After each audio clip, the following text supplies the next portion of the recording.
Hey everyone. So, there's a new creative war being waged in the world of immersive reality.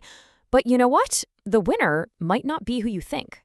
When we think about the future of extended reality, XR, that blend of virtual and augmented worlds, our minds usually jump to hardware, right? Who has the fastest processor or the highest res display? But what if the ultimate advantage isn't about the tech at all? What if it's all about the story? And that's where Japan has a kind of secret weapon. Its real strength isn't in the hardware specs, but in a deeply ingrained philosophy of what we call concept-driven storytelling. So let's break down what that actually means. Okay, so why is this such a big deal right now? Well, because the battlefield has completely changed. We're living in the new world of immersive experiences. The key term you're going to hear a lot is LBE, or location-based entertainment. Think about those cool VR arcades, interactive museum exhibits, or even entire theme park attractions that are built around this tech. This stuff is no longer a one-off gimmick. It's a seriously fast-growing industry.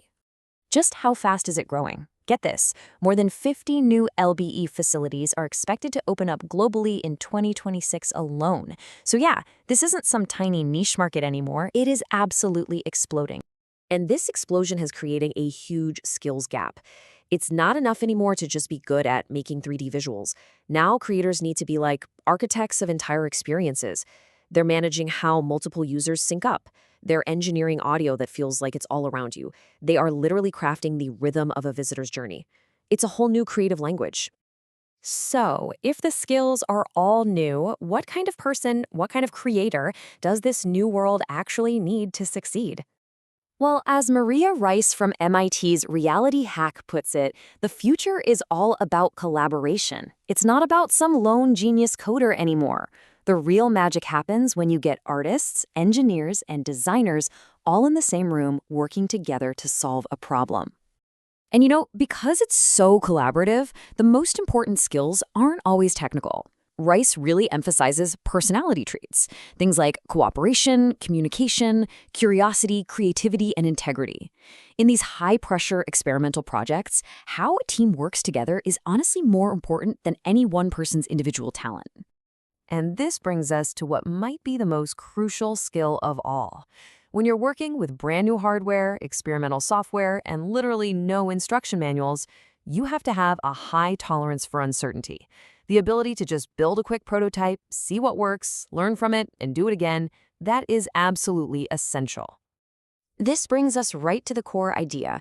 While so much of the world is focused on new hardware, Japan's strength comes from a completely different angle, an approach where the concept is king. You can see two totally different ways of thinking here. The hardware-first approach asks, hey, we have this powerful new chip, what can we build with it? But the concept-first approach, a Japanese specialty, asks a totally different question. What experience do we want to give the user? The technology then has to serve that vision, not the other way around. And the perfect example of this in action is the Nintendo Wii. Nintendo didn't start with the most powerful processor. No, they started with a concept. Let's expand the gaming market. From that came the idea, a console for the whole family. That led to the function, an intuitive motion controller. And only at the very end did they design the hardware to make that experience possible. The result? A total smash hit. And this concept-first philosophy isn't just something from the past. It's actively being cultivated for the next generation of XR creators in Japan right now. Enter the Immersive Media Lab Plus. This is a project by STYLY and the Jakkei Gakuen Com Group, and it's designed specifically to fill that educational blank space we were talking about and train this next generation of creators. And if you want to understand their approach, just check out this incredible student project. The concept wasn't about showing off high-res graphics. It was about creating a really unique experience. What does it feel like to be digested? I mean, it's such a bold concept-first idea that you just wouldn't get from anywhere else.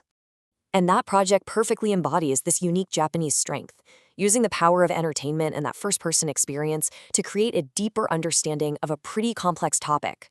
It's not just a biology lesson, it's a full-on adventure.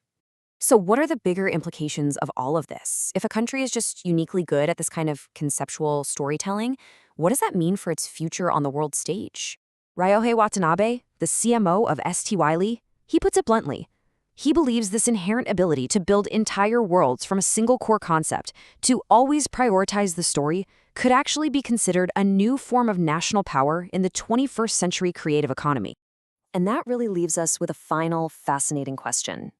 In a world that's becoming more and more dominated by these immersive experiences, is the winner going to be the one with the most powerful hardware or the one with the most powerful stories? Japan's unique creative talent might just define what comes next.